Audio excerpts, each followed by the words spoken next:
Chapter 1. The Bird of Happiness. A Tale from Russia. A long time ago, a little boy called Igor lived with his mother and father in a small house which was made of wood. Igor's family was very poor. His father was a woodcutter, and his mother made clothes for rich people in the city. Their house was in the middle of a large forest in the north of Russia. In summer, the days were long, and the forest was alive with the sounds of birds singing to each other. Igor's father taught him the names of the different birds, and the boy soon knew all their songs. But in winter, the days were very short, and there was deep snow everywhere. The forest became quiet because the birds left to spend the winter months in warmer countries. One winter, Igor became ill. His mother made special food and drink for him, but he only got worse. The doctor from the city came to see Igor and spent some time talking with the boy and looking at him. Then he spoke to Igor's mother and father. "He's very ill, but I don't know what's wrong with him.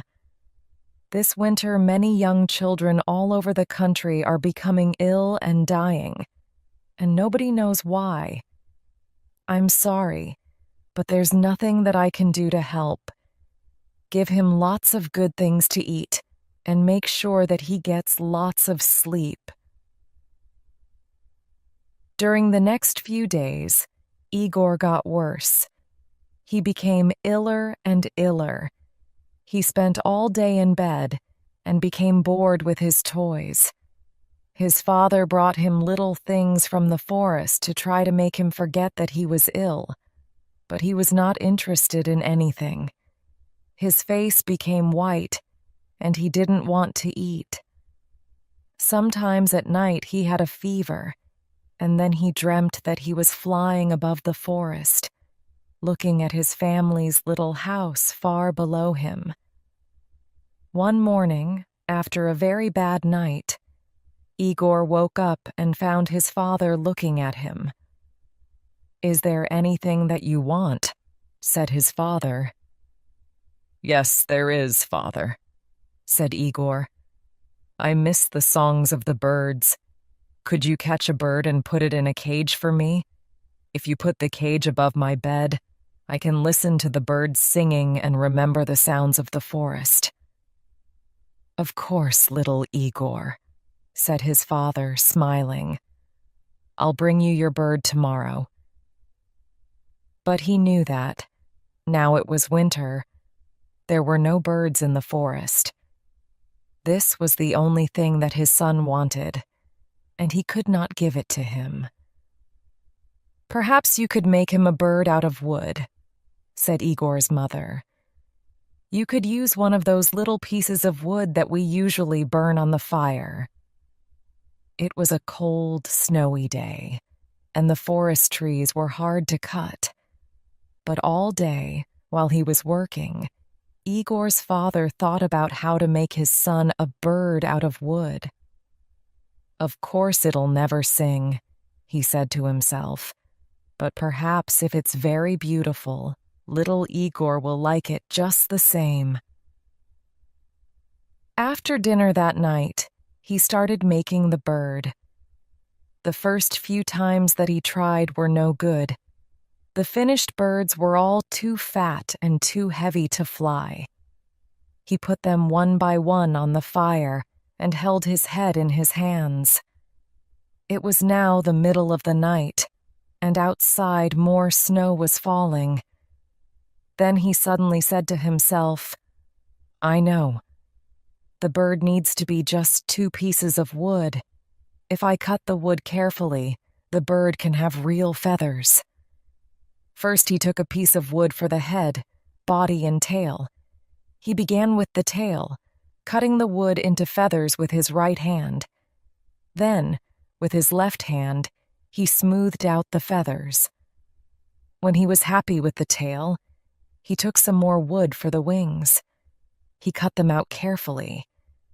It all took a long time, because sometimes the feathers broke and he had to start again. But in the end, he finished it. While the sun was beginning to come up, he showed the bird to his wife. "It's beautiful," she said, "but it's not ready yet." She took a needle and some thread and carefully sewed the ends of the tail feathers and wing feathers together. Soon the feathers were all together, just like on a real bird. Then she tied a long thread to the middle of the bird's back. This way they could hang it above Igor's bed. They looked at the bird together. "Now that it's ready," said the woodcutter, "I'll take it into little Igor's room." Igor was asleep. Very quietly, the father hung the bird above the boy's bed. He stood back and looked at it. The bird turned slowly on its thread. The woodcutter went happily to his bed to rest after his long night's work.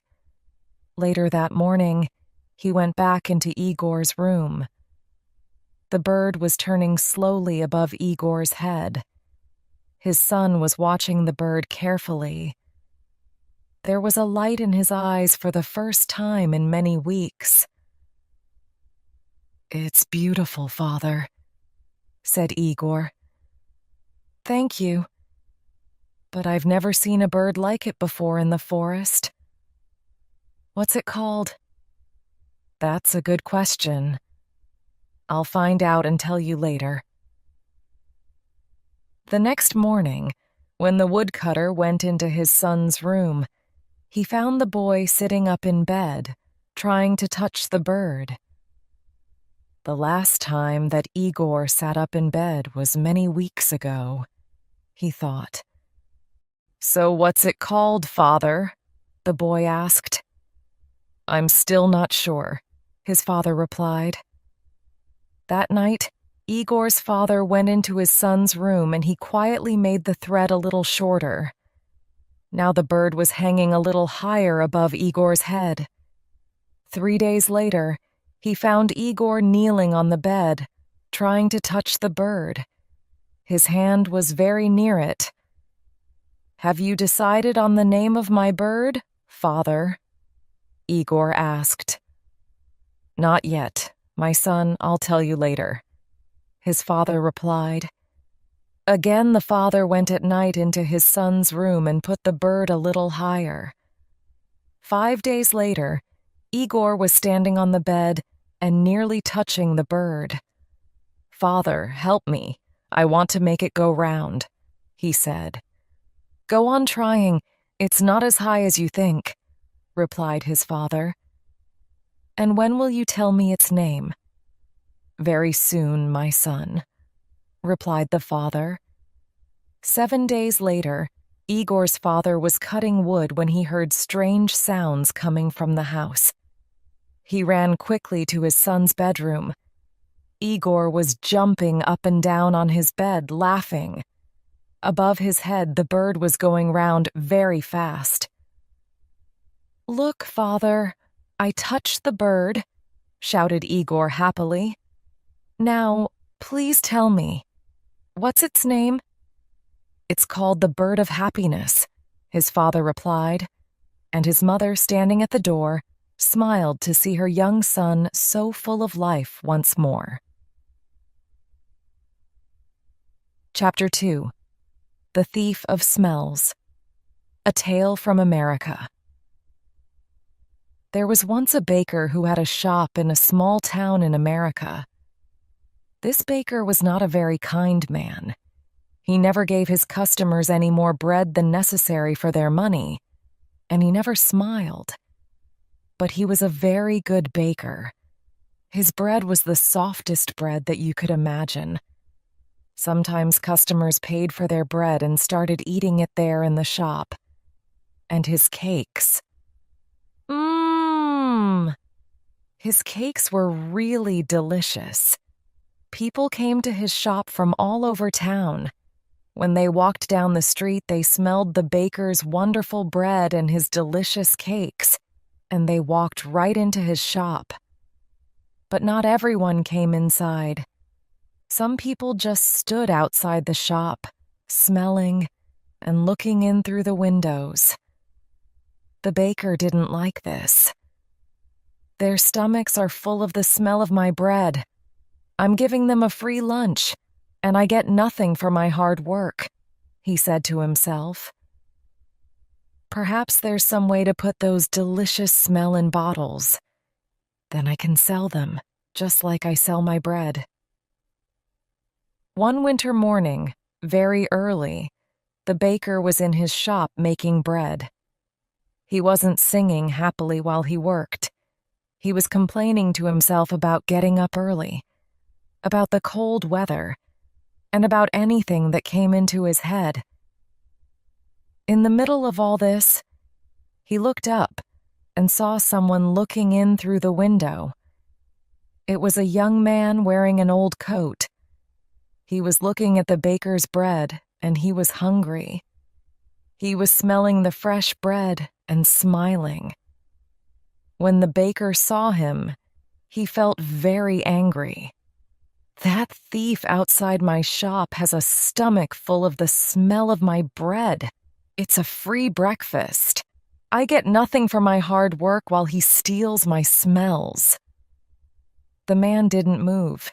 He just stood there, closed his eyes, and smelt the fresh bread happily. The baker was really angry now. He walked across the shop, opened the door, and shouted at the man, "Pay me!" "Pay you for what?" asked the young man in great surprise. "For the smells that you've stolen," replied the baker. "But I've stolen nothing. I'm only smelling the air. Air is free," said the hungry young man. "It's not free when it's full of the smells from my shop," replied the baker. "Pay me now, or I'll call the police." When the young man didn't pay, the baker took him by the coat and pulled him through the snow to the judge's house. He knocked on the door. After a long time, the judge opened the door in his nightclothes. He looked at the baker and the hungry young man standing outside in the street. It was 6 o'clock in the morning. What could be so important so early in the day? "This man is a thief. He stole the smells from my shop," said the baker. The judge was surprised, but all he said was, "Come in and tell me your story, but first give me time to dress myself." He went back into the house. After a few minutes, he came back, and he took them inside. They all sat down together round a large table. "All right, tell me everything. Baker, you start," said the judge. He listened quietly. First, the baker told him all about the hungry man who stole all his smells. The judge went on listening. Then the young man told him that air was free, and that any man could have as much as he wanted. When they finished telling their stories, the judge was silent for a few minutes. The baker started telling him again of how the other man took all his smells without paying. "Stop. Be quiet. I've decided what we'll do," said the judge. "Young man, do you have any money?" The young man put his hand in his pocket and took out a few coins. He showed them to the judge and said, "Sir, this is all the money that I have in the world." "Give those coins to me," said the judge. The young man put them into the judge's hand. "I've listened carefully to both your stories," began the judge. "It's true that the smells were coming out of the baker's shop, and these smells belong to the baker. And it's also true that this young man took those smells without paying for them. And so I say that the young man has to pay the baker for the smells that he took." The baker smiled, perhaps for the very first time in his life. He held out his hand at once for the money. But the judge didn't give him the coins. "Baker, listen and listen carefully," he said. He shook the coins in his hands, and they clinked together. "That can pay for the smells," he said to the baker. "Give me my coins, sir," said the baker, not smiling anymore. "No," said the judge. "I've decided that the sound of money is the best way to pay for the smell of bread." And with that, he gave the coins back to the poor young man and told him to go home. Chapter 3. The Alchemist. A Tale from Burma. Once there was an old man in Burma who had a daughter. He was very happy when she married a nice young man who came from a good family. At first everything went well, but after a little while there was a problem. The young husband wanted to be an alchemist. He spent all his time trying to turn dirt into gold. He was sure that this way they could one day be rich without working. Night and day he dreamt of finding the secret of the alchemists. He also spent a lot of money trying to find a way to make his dream come true. After some months like this, there was very little money. The young wife decided to talk to her husband. "Husband, why don't you try to find a job? Trying to make us rich fast has left us with no money at all," she said to him one day. "But can't you see that I'm very near to finding the secret?" he replied. "When I know how to turn dirt into gold, we'll be richer than you can ever imagine." Perhaps it was true that he was always very near to finding the secret, but he never found it. After many weeks, life became more and more difficult. Sometimes there were days when there was no money for food in the house. So the young wife went to talk to her father. The father was surprised to hear that his son-in-law wanted to be an alchemist. He asked to speak to the young man the next day. "My daughter has told me about your plans," he said to his son-in-law. "When I was young, I too wanted to be an alchemist." The younger man was very happy. Here, at last, was someone who could understand his dream. The father-in-law asked about the young man's work, and the two of them started talking about different ways of trying to turn dirt into gold. After 2 hours talking about the things that an alchemist must do, the old man jumped to his feet. "You've done everything that I did when I was a young man," he shouted. "I'm sure you're very near to finding the great secret, but you need one more special thing to change dirt into gold, and I only learned about this a few days ago." "One more special thing?" asked the son-in-law. He found talking with the old man more and more interesting. "Yes, that's right, but I'm too old to do this job," he said. "It's a lot of work and I can't do it now." "I can do it, father-in-law," shouted the young man. Perhaps you can," said the old man. His voice was suddenly quiet. "Listen carefully. The special thing is a silver powder that grows on the back of the leaves of the banana plant. This is a magic powder." "Magic powder?" asked the son-in-law. "What do you mean?" "Listen," replied the older man. "To get this powder, you must plant bananas, lots of bananas, and you must plant them yourself. While you plant each banana seed, you must say special magic words. Then when the plant grows, you'll see the magic silver powder on the leaves." "How much magic powder do we need?" the young man asked at once. very interestedly. 1 kilogram, the old man replied. 1 kilogram. We'll need hundreds of banana plants for that. Yes, said the old man, and that's why I can't do the work myself, I'm afraid. Don't worry, said the young man. I'll do it. And so the old man taught his son-in-law the magic words and gave him enough money to start planting the bananas. The next day, the young man bought a field. He planted the banana seeds just as the old man told him to do. He quietly said the magic words while each seed went into the ground. Each day he looked carefully at the little plants. He made sure that there were no banana flies on them. When the bananas came, he carefully took the silver powder off the banana leaves and put it into a special bag. The banana plants grew quickly, and the young man worked hard every day. The only problem was that on each plant there was very little silver powder. So the young man had to buy more fields and plant more bananas. It took 7 years, but at last the young man had 1 kilogram of silver powder.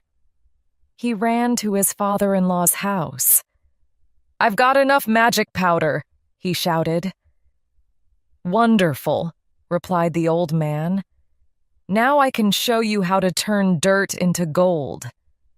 But first your wife must come here. We need her too." When she arrived, the old man asked his daughter, "While your husband was getting the banana powder, what did you do with the bananas?" "I sold them in the market," the daughter said. "We've lived on that money for these 7 years." "Did you save any money?" asked the father. "Yes," she replied. "Can I see it?" asked the old man. So his daughter hurried home and came back with 10 big bags. The old man opened them and saw that they were full of gold. He took all the coins out of one of the bags and put them on the floor. Then he took the banana powder and put it next to the gold. "You see," he said, turning to his son-in-law, "you've changed dirt into gold. So you are an alchemist in a way after all. And what's more, you're now a very rich man." Chapter 4. Good Luck or Bad Luck? A Tale from China. A long time ago, an old man lived in a small village in the mountains, in the middle of China. He had a son that he loved very much, but this son was a student in a city very far from his father's village. And so the old man lived and worked alone. Every day he worked for long hours on his farm. There was always a lot to do there. He was a kind, friendly man, and all the people in the village liked him. They knew that the old farmer needed the help of his son, a strong young man who was not afraid of hard work. But the old farmer never complained. The villagers often came over to the old man's house and told him how sorry they were that his son was not there to help him. "When will your son come back home? It's bad luck for you to live alone, so far away from your only son," they said. But the old farmer always replied in the same words, "Bad luck or good luck, who knows?" One day the old man's son came back to the village. The people in the village were very happy for the old man, and they all came to his house. "Now that your son has come back, your house will be full of good luck again," they said. But the old farmer only smiled and replied, "Good luck or bad luck, who knows?" People knew that the farmer was a man who used few words. They didn't ask him what he meant when he said things like this. Life was hard in the village, and nearly everybody there was poor. But the old farmer and his son were not as poor as some others. They had a horse, and on a farm a horse can do the work of 4 men. But one morning the farmer's son left the stable door open, and the horse ran away. The son felt terrible. "What have I done? Work on the farm without a horse will be really hard. What will we do now?" he asked his father. And the people of the village again felt sorry for the old farmer and his son. "This is very bad luck," they all said. But again the old farmer smiled quietly. He didn't look worried about the horse. "Bad luck or good luck, who knows?" he said. That afternoon, some people in the village thought that they saw the old man's horse running across the hills near the farm. So that evening, the son went to look for it. After a few hours, he found their horse, quietly eating grass next to a wild horse. The son was able to bring both horses back to his father's farm. When the people of the village heard this news, they were very happy for the farmer. "First you had 1 horse, then you had no horse. Now you have 2 horses," they shouted happily. "Your good luck has come back again." But the old farmer just smiled his quiet smile and said, "Good luck or bad luck, who knows?" The son liked the new horse very much, and he decided to tame it. "Be careful, son. You've lived in the city for many years. You don't know very much about taming wild horses," said the old farmer worriedly. "Don't worry, father. I know what I'm doing," replied the son. "When I've tamed this horse, we'll have 2 horses to help us on the farm, and life will be better."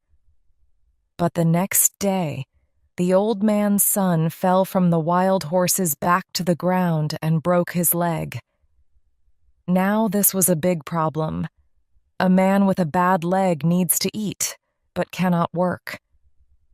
Once again, the people of the village came to the farmer's house to say how sorry they were. "First, your son was in the city and there was no one to help you. Then your son came back to help you. Now your son has broken his leg, and you must help him. Your bad luck has come back," they said. Once again the father smiled quietly and replied, "Bad luck or good luck, who knows?"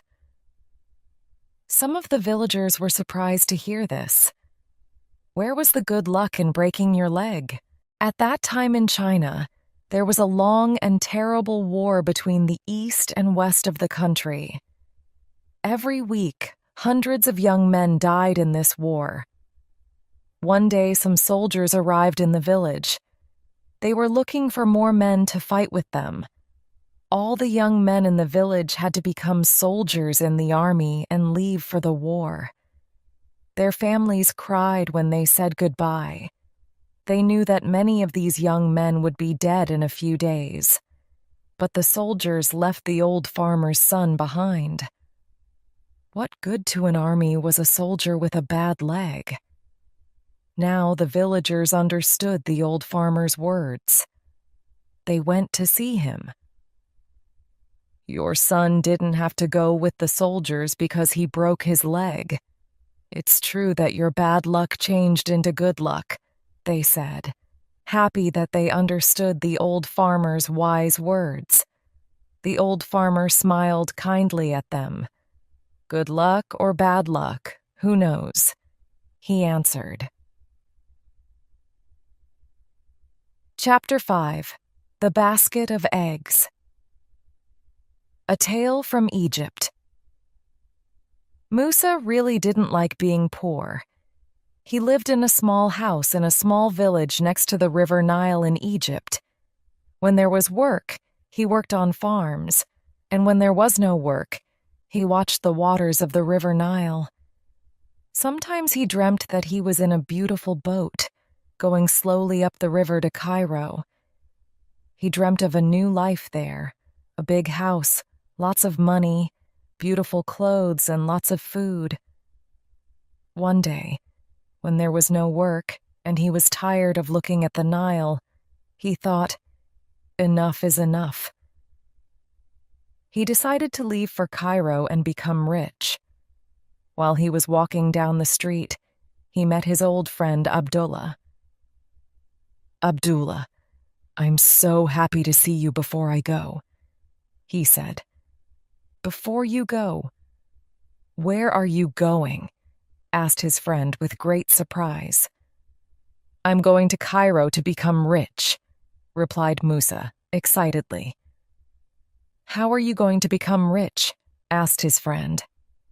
"I'm going to," Musa began, but he wasn't really very sure of his plan. "Listen, Musa," said Abdullah, putting his hand on his friend's arm. "I'm going to help you. Come with me." Abdullah pulled Musa down a little street and took him to Hafsa's house. In front of the house, there was a big garden with many chickens running around in it. Everyone knew that Hafsa's eggs were the best in the village. "Good morning, Hafsa," said Abdullah. "We need 200 eggs in a big basket." "Why are we buying eggs?" asked Musa. "With these eggs, you can go to the big market in Cairo. There you'll sell them for good money. Then you'll buy something else and sell it in a different place for more money. You'll buy and sell, and soon you'll be rich. Then you can give me back the money for the eggs, and perhaps a little more for helping you to start your business." Abdullah gave the eggs to Musa, and they walked through more little streets until they came to the Nile. They found a boat which was going to Cairo.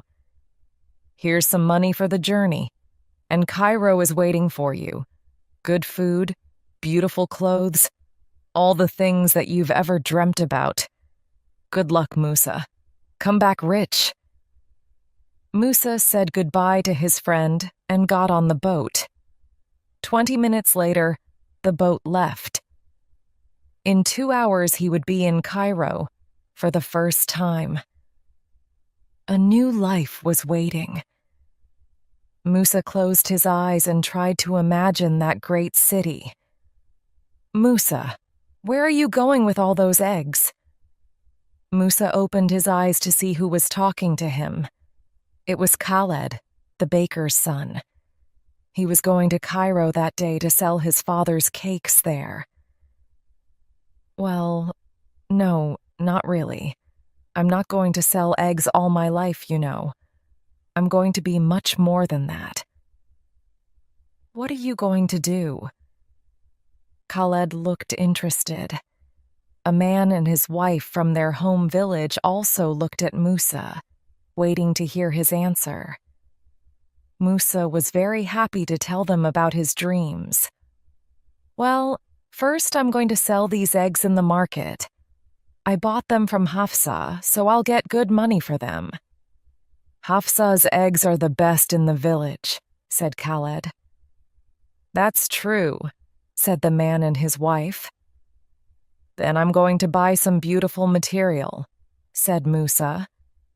Some of the women sitting near looked at Musa when he said this. "And what material is that?" asked one of them. "Ah, the finest material that you can imagine.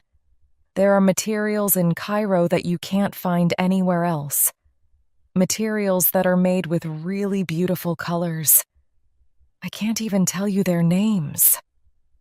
The women looked at each other. One of them closed her eyes, trying to imagine those colors. "I'll come back to our village and sell this material," said Musa. "All the women will want to buy some to make new clothes, so I'll make more money." Now all the women in the boat were listening to Musa. "With this money, I'll buy a ewe and give her the best food to eat." When he said that, a group of men looked at him. "A ewe is a good animal to buy," said one of them. "You must give her apples sometimes." "Carrots are better," said another man in the group. "My ewe will eat both apples and carrots," said Musa. "Later she'll have 2 lambs. I'll sell the lambs and their mother, and then do you know what I'll buy?" Now everyone in the boat was listening to Mousa. "A cow? A boat? A camel?" "No, a water buffalo," said Musa in a loud voice. "Ah, yes, I see. From 200 eggs to a water buffalo. That's good business," said Khaled. "Very good business," they all said. Musa stood up excitedly. "When the water buffalo has a calf, I'll have 2 water buffaloes to sell," he shouted. "And after I sell them, I'll be rich. And when I'm rich, I'll have a servant to work for me. All day I'll shout at him, 'Do this! Do that! Quickly! Run!' And if he's slow, I'll give him a big kick, like this." With that, Musa kicked the basket of eggs, and it fell off the boat into the waters of the Nile. 200 eggs went to the bottom of the river, and Musa was left with nothing, only his dreams. Chapter 6. A Gift of God. A Tale from Mexico. It was 6 o'clock in the morning, and, in his little house in a little village in Mexico, Mario was asleep. He was still asleep at 7, at 8, at 9, and at 10 o'clock. Most days, Mario woke up at about 11. Then his wife usually went to the shop to buy tortillas and coffee for his breakfast. Mario was a lucky man because Pedro, the shopkeeper, was a good friend and never asked him to pay for his food. But one morning, Pedro woke up feeling angry. "I get up at 5 every morning to work," he said to himself. "But Mario lies in bed all morning doing nothing. He doesn't work and I give him free food. That's enough. If he wants any more free food, he'll have to do some work for me." Later that morning, Mario's wife walked into the shop at the usual time. "Tell your husband that I can't give him any more free food," Pedro said. "I'm making an extra room on the side of my house. If he helps me carry some large rocks from the quarry, then you can have more food." "Oh no," said Mario when he heard Pedro's words. "Those rocks are too heavy for me to move. How many times must I say, 'If God wants to give, He'll give'? And when He gives, He'll push it in through the window. Please, no more talk of work. What about a nice cup of fresh coffee?" After that, he put on his clothes and left the house. Later that morning, Mario was walking up the hill, happily watching the clouds in the sky. Suddenly, he heard shouts behind him.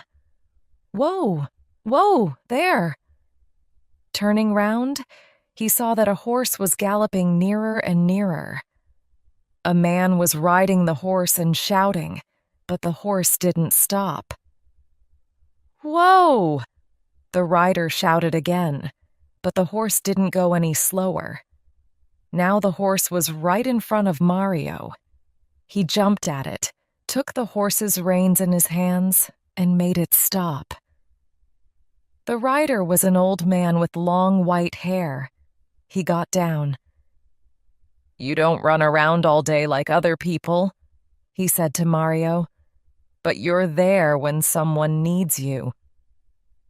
"You're very kind," replied Mario. "But to be like this is not hard. I try to sleep well, eat well, and not worry about things." "Well, today you really helped me," said the old man, "and so I want to give you a gift of God." "A gift of God I don't understand," said Mario. When God gives a gift to somebody, the old man explained, only the person that God gives it to can keep it. Follow me. Mario followed him, and they went up the hill. There the old man stopped and showed him a large rock. Under that rock, he said, are some leaves. Under the leaves are some chests. In the chests, you'll find the gift of God waiting for you. Mario went over to the rock, knelt by it, and took it in his hands. He moved it easily. Then he moved the leaves and saw 6 chests made of wood. Slowly, he opened one of the chests. Inside it, there were hundreds of silver coins. He opened a second chest and a third. All 6 chests were full of silver coins. Mario turned to thank the old man, but strangely, he wasn't there anymore. Mario picked up some of the coins and put them in his pocket. Then he closed all 6 chests, put leaves over them again, and put back the rock. Now, after all this work, he felt tired. He sat down under a tree and went to sleep. When Mario woke up, he was hungry. He remembered something about a horse, an old man, and some silver. Did it really happen, or was it just a dream? He said to himself. But then he remembered something much more important. Lunch. He started walking quickly down the hill to his house. Suddenly, he heard a clinking noise. He put his hand in his pocket and found 6 silver coins there. That evening, Mario's wife went back to the shop. She put the coins in Pedro's hand. My husband sends you these. We need rice, a chicken, tortillas, tomatoes, and coffee. Pedro's mouth fell open when he saw the silver coins in his hand. How did Mario get so much money? He asked. Come to our house tomorrow morning after 11, the wife said, and he'll tell you. The next morning, Pedro heard the story. He wasn't really sure if it was true. But Mario, he cried, why didn't you bring all those chests home with you? They were too heavy, Mario explained. I needed horses to carry them, and I have no horses.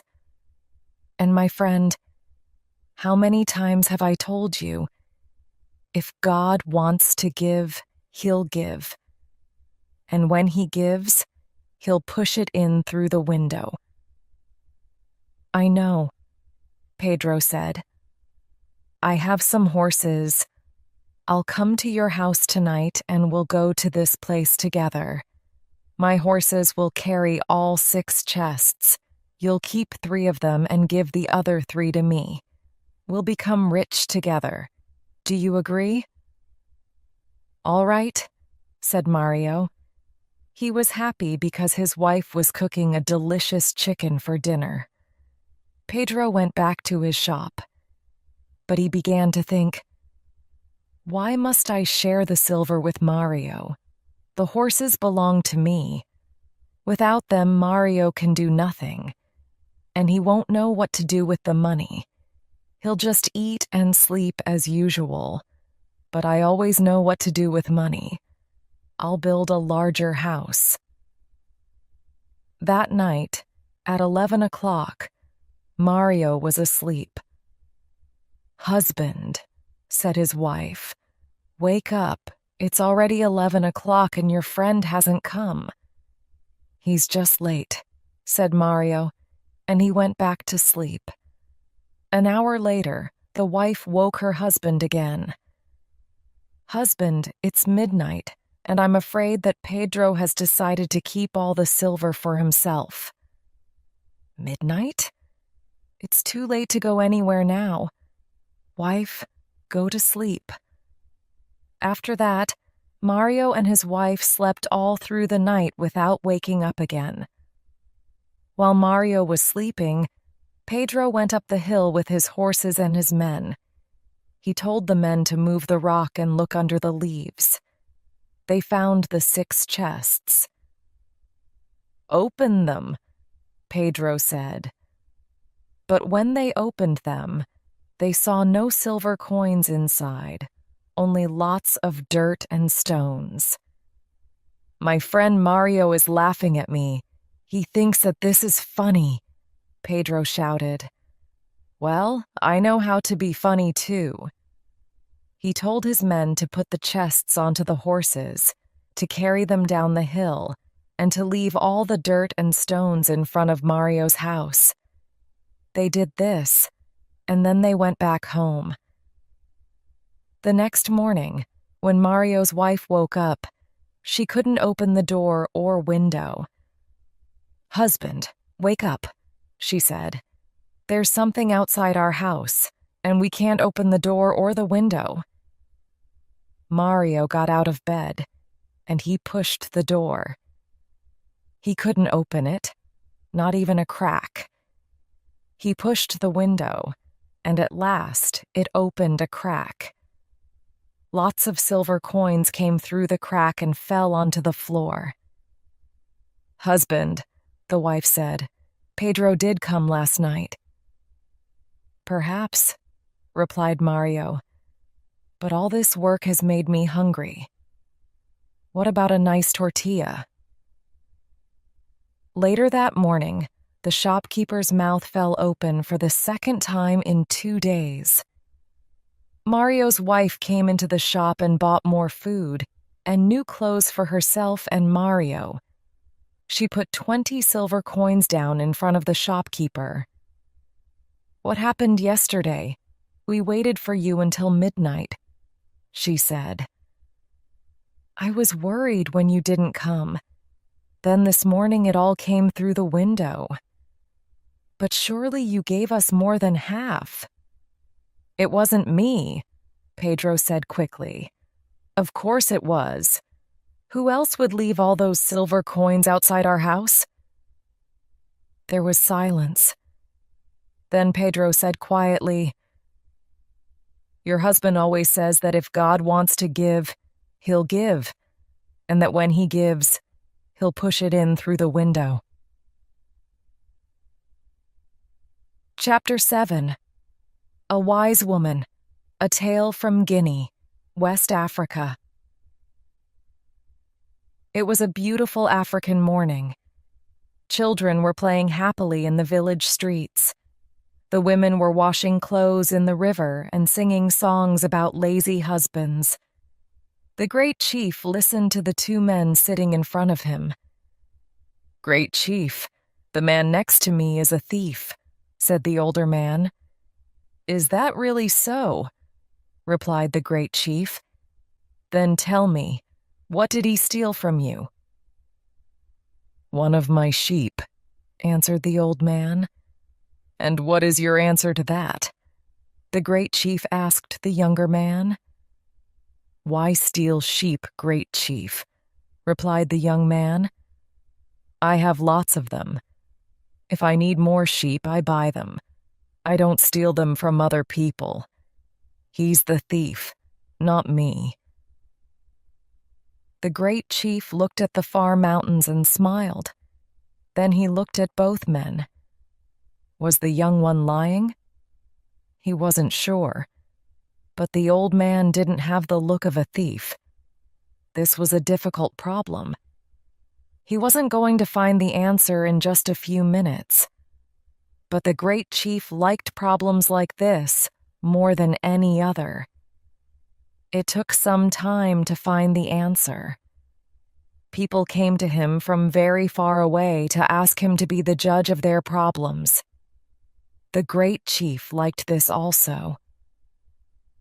"I have a question for both of you," said the great chief. "The person who finds the solution will keep the sheep. Go home and think about this question, and come back only when you know the answer. What's the fastest thing in the world? Don't come back until you have the solution." The two men left the great chief's house. The old man was sad. How could he find the answer to such a difficult question? When he got home, he told the question to his daughter, Zia. She was a beautiful, happy woman who liked helping others. She was young, but she was also very wise. "I know the answer, Father," she said. "It's time." The old man went back to the great chief's house. The great chief was surprised. "You're back again. Not even 1 hour has passed and you already have an answer to my question?" "Yes, great chief," replied the old man. "It wasn't so difficult. So tell me, what is the fastest thing in the world?" "Time," answered the old man. "It always goes too fast. There's never enough time for all the things that we want to do. And when we want more time to do something, it goes faster." The great chief was surprised. The old man's answer was even better than his solution. "Who helped you to find the answer? Who gave you these words?" asked the great chief. "They're my words," said the old man. "No one helped me." "If that's not true, I'll punish you," said the great chief. The old man was too afraid to go on with his story. "It was my daughter Zia. She's a very wise young woman, and she gave me the words," he said. "She must be very wise," thought the great chief. "Very well," he said. "You have found the answer, and so you shall keep the sheep. And now that this is all finished, I think that I'd like to meet your daughter." The next day, the old man brought his daughter Zia to meet the great chief. They sat at the great chief's table and had a big lunch: chicken, rice, fruit, and a drink made from palm juice. During lunch, they talked about the young man who stole the sheep and about how difficult it was to be a good judge. The great chief enjoyed the lunch very much. While he talked about this and that with Zia, he felt so happy that he wanted to sing and dance. Was it the palm juice drink, or the wise and beautiful young woman looking into his eyes? But time always passes too fast, and soon it was time for them to leave. The great chief saw Zia every day, and his love for her grew and grew.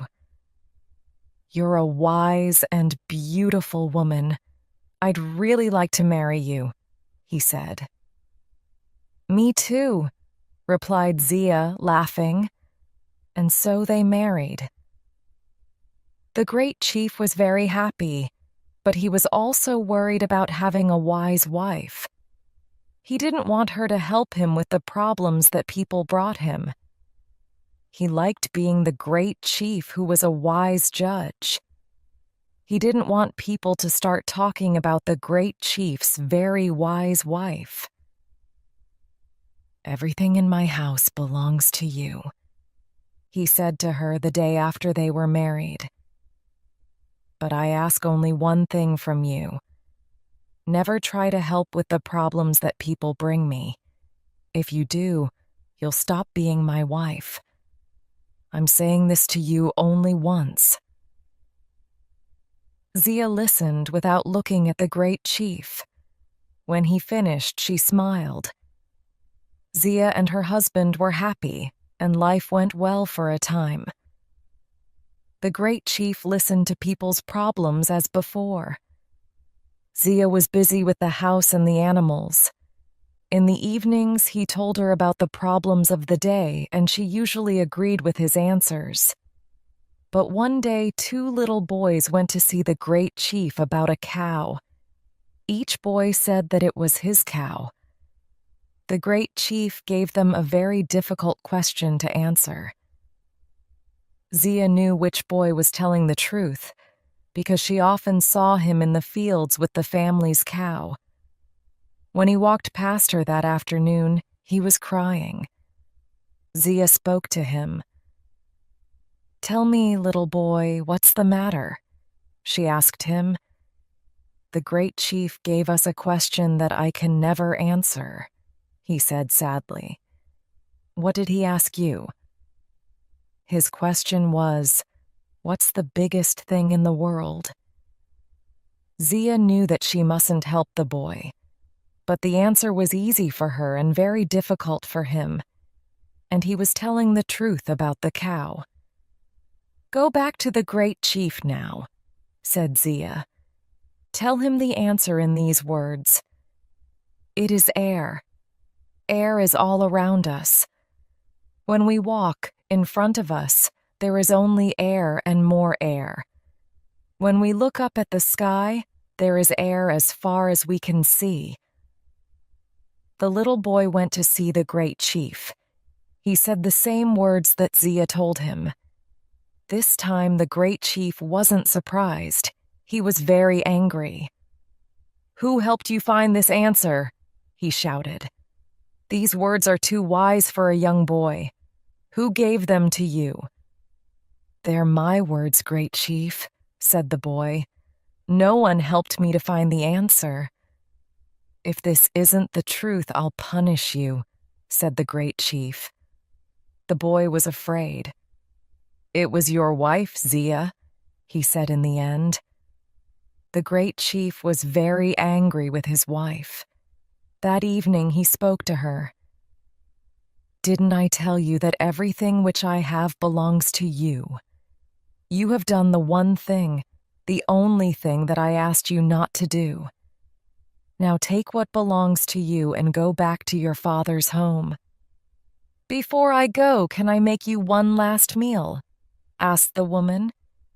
"Then I'll take what belongs to me and go." "Yes," answered the great chief. "Make what you want to eat. Take what you want to take. Just be sure that you're not still here tomorrow." Zia cooked the great chief's favorite meal, chicken with rice and vegetables. While he ate, she gave him a strong drink made from palm juice. She gave him many cups of it. At the end of the meal, the great chief lay down and slept. With her family's help, Zia carried the great chief to her father's home. They put him on a bed, and he stayed in a deep sleep all night. In the morning, a great voice woke everyone in the house. "Where am I? What am I doing here?" shouted the great chief. Zia ran into the room, laughing. "You said that I could take anything that I wanted from your house. I wanted you, and so I took you." "You are truly wise," smiled the great chief. "Come, let's go back to our home together. Only a stupid man would send away so wise a woman." "And you, my great chief, are not a stupid man," said his clever wife. Chapter 8. The Drum, a Tale from India. Once, a poor woman from India had a son. His name was Ravi. She worked hard making bread for rich families. They paid her with a little grain, and she and Ravi lived on it. But she never had any money to buy nice things. One morning, she had some grain to sell in the market. When she was leaving, she said to her son, "Today we'll have some money. Do you want something from the market?" Ravi knew that they had very little money, and usually he never asked for anything. But that morning he said, "A drum." The mother said nothing. She knew that she wouldn't have enough money for a drum. She went to the market and sold the grain. Then she bought some flour and salt to make bread. She felt sad that she had nothing for Ravi. So when she saw a piece of wood on the road, she picked it up and brought it home. She was sure that Ravi would find something to do with it. Ravi didn't know what to do with it. But he didn't want to disappoint his mother, so he carried the wood with him when he went to look for his friends. While he was walking along the street, Ravi saw an old woman. She was trying to light a fire, and she was crying. "What's the matter?" he asked. "I need to make bread, but I can't light this fire. This wood is too wet," she replied. "I've got some dry wood that you can use," said Ravi. The old woman took Ravi's wood, lit the fire with it, made some bread, and gave a piece of it to Ravi. Ravi wasn't hungry, but to say no to the old woman wouldn't be kind. So he took the bread and walked on. A little later, he came to a young woman by the road with a child in her arms. The child was crying loudly. The young woman's face was tired and sad. "Why is your son crying?" Ravi asked. "He's hungry, and I have nothing to give him," the young woman replied. Ravi gave his piece of bread to the child. "Eat this," he said. The little boy stopped crying, took it quickly, ate it, and smiled. "Thank you. You're very kind," the mother said. "Please take this pot. You'll think of some way to use it, I'm sure." Ravi didn't know what to do with a pot, but to refuse would be hurtful, so he took it and started walking again. A little while later, he came to the river where he saw a man and his wife. They were standing next to some clothes and a pot which lay in pieces on the ground. The man was shouting at his wife, and they were both angry. "Why are you shouting at your wife?" Ravi asked the man. "She's broken our pot," he replied. "I dropped it. It was a mistake," said the wife, crying. "Perhaps," the man went on, "but people pay us to wash their clothes, and now we don't have anything to boil water in." Ravi said, "Look, I don't need my pot. Please take that." The man and his wife were very happy with their new pot. The man took off his coat. "You've been very kind. I want to thank you. Please take this coat." It was a fine coat, but it was too big for Ravi. He didn't know what to do, but he didn't want to disappoint the man, so he took the coat and went on walking along by the river. After a short time, he came to a bridge where he saw something strange. A man was sitting on a horse wearing only trousers. He was shivering. "What happened?" Ravi asked. "I was coming to the city on my horse. Some thieves were waiting on the road. They took everything, my money, shirt, hat, and coat, even my shoes." "Please take my coat," said the boy. The man took it. "You're very kind," he said. "How can I pay you for what you've done?" "I don't need paying," Ravi replied. "I'm happy to help you." "Well," said the man, "you've done a very kind thing. So I want to give you my horse." Ravi and his mother didn't have enough food for a horse at home, but he couldn't say no to the man. So he took the horse and went across the bridge to the other side of the river. There he saw some people going to a wedding, a bridegroom, his family, and some musicians. They were wearing beautiful clothes, but they were sitting sadly under a tree. "Why are you all so sad?" Ravi asked them. The bridegroom's father said, "We need a horse for the bridegroom. The man with the horse hasn't come, and the bridegroom can't arrive on foot because everyone will laugh at him. It's late now, and everybody's waiting for us." "Please take my horse," said Ravi. "Are you sure?" said the bridegroom. "Yes," said Ravi. I don't want it." So the bridegroom took the horse. "You're very kind. Now we can go to the wedding. But how can I thank you?" Ravi looked at one of the musicians. "Well, perhaps you can give me the drum that your musician is carrying." The bridegroom gave some money to the musician, and he took the drum from him and turned to Ravi. "Is that all?" asked the bridegroom. "Yes, thank you," cried Ravi, taking the drum. And he ran home, beating it all the way.